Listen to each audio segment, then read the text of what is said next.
If you use plugins to mix audio, whether that's for your music or spoken word or anything else, it's essential that you use this technique. The technique is called level matching, and in this video you'll find out what it is, why you need to be using it, and how to use it. Hey everyone, Joe here. So level matching, or loudness matching, some like to call it, is the technique of matching the input, the signal that goes into a plugin, with its output, the signal that comes out of that plugin. So your audio track goes into a plugin like an EQ or a compressor, and it's going to be doing some processing on that audio signal. The thing is, most processing of that signal is going to cause either an increase in its level or a reduction in its level. You can probably imagine why this is with a dynamic plugin like a compressor or limiter. The point of those is normally to increase or decrease the level of certain parts of the signal. But even with something like an EQ, I mean, an EQ is effectively a clever volume knob. You're increasing or decreasing the level of certain frequencies. So that's going to change the overall volume or level of whatever signal you're passing through the plugin. So level matching is adjusting the output of your plugin to ensure that the input and output are basically the same. So you know what level matching is, but why do we need to do it? Why is it important, and how do we do it in the mix? So I'm going to give you 3 reasons why we want to avoid having the input of a plugin different from the output. And then in part 3 of this video, we're going to have a look at exactly how to do that. I'm going to let you listen to the effect that it has in a mix. So firstly, if you don't level match your plugins, it's going to mess up with the static mix that you made, the level balancing that you did at the beginning of the mix. So when you start a mix, normally it's a good idea to do a sort of general balance, get just the levels right to begin with between all the different tracks. And then once you've set that, that really gets your mix to start taking shape.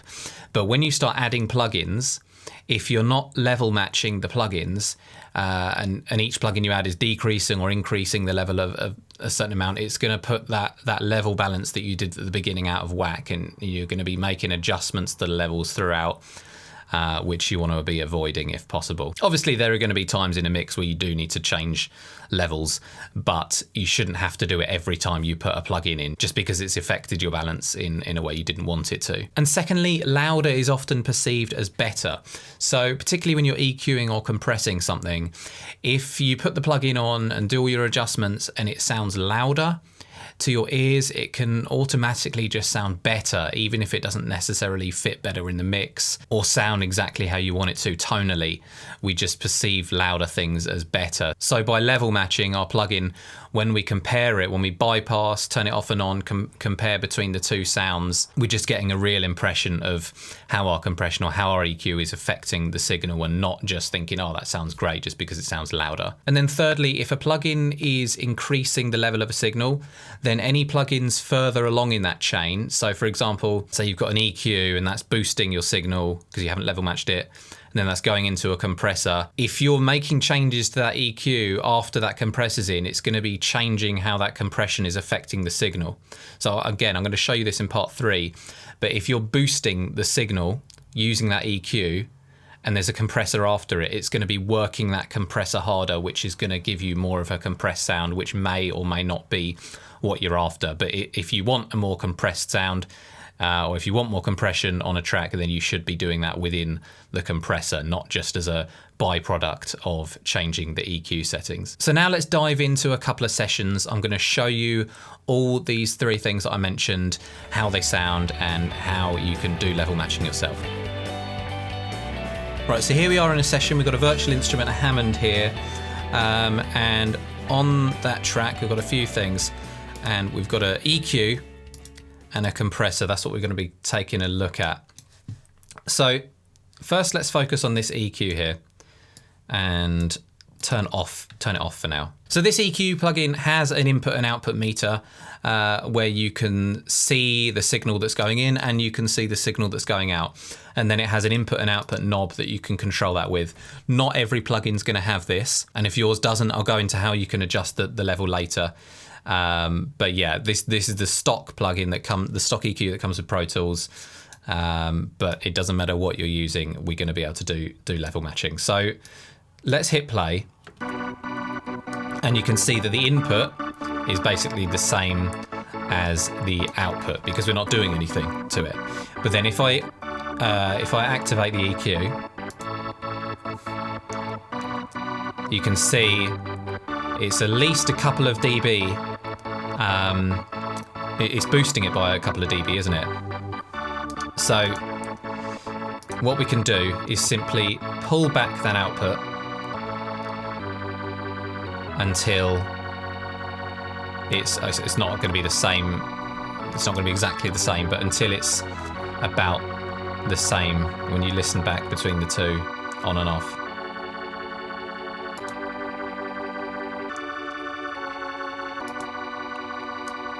Yeah, so now they're basically the same level to me.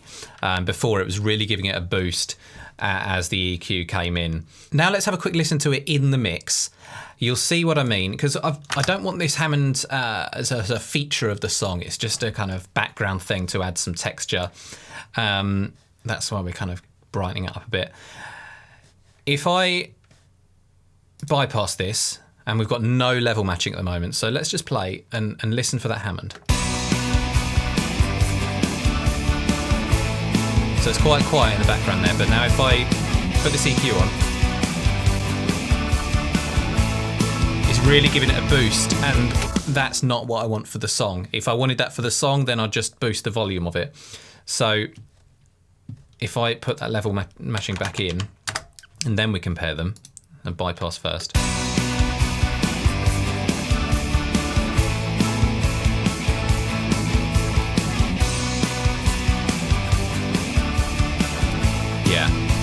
So it's not boosting the signal, it's not messing up our balance, it's just changing the tone in a way that I wanted it to. And then as I mentioned, it can affect plugins later down the signal chain as well. So I've got a compressor sitting after that EQ. If I make changes to that EQ, let's bypass it first.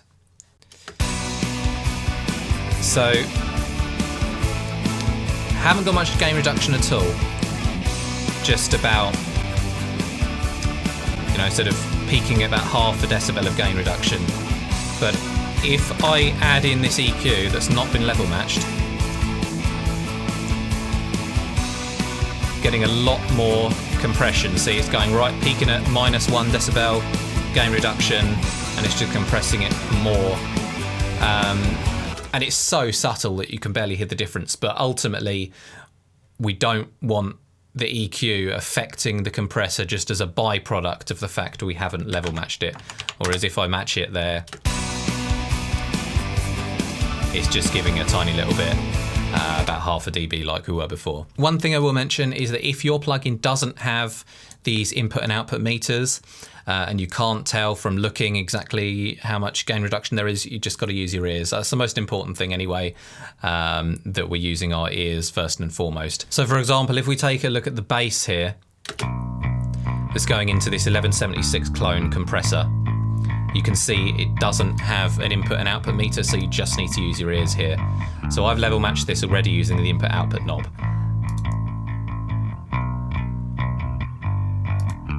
So despite the gain reduction, it's more or less the same level, and I'd just be adjusting the output there. And if it doesn't have an output knob, so you can't control the output to level match it, it should do really, most plugins will, but if it doesn't, you can always add another plugin that just changes level, so like a trim plugin, just plug that in after to adjust it. And just one more thing I want to show you quickly before we wrap up. This is a really great example of where things just sound better as they get louder. This plugin here, this Renaissance Axe compressor that's meant for compressing guitars, it has automatic makeup gain, and it boosts the level a lot when you compress it, so it just sounds better just from a compression standpoint. But then you have this gain control to level match it, so you know exactly what's happening to the signal without that sort of loudness bias. So if we hit play on the guitars, and the more I compress it, I mean, just loud electric guitar just sounds good, doesn't it? but I can't really hear what's going on. It's just making it louder. So if I adjust the gain there, it's adding about 8 dB onto that, I think.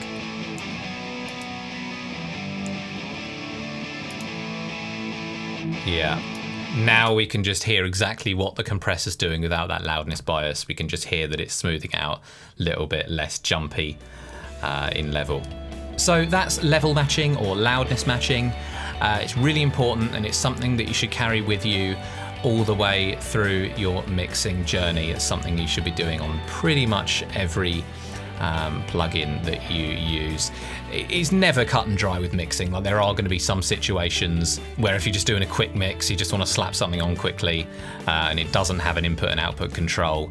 Like there are some saturation plugins that boost the loudness, but generally you do want to be level matching your plugins. So if you have any questions at all, just leave them in the comments section below and I'll jump in and help out.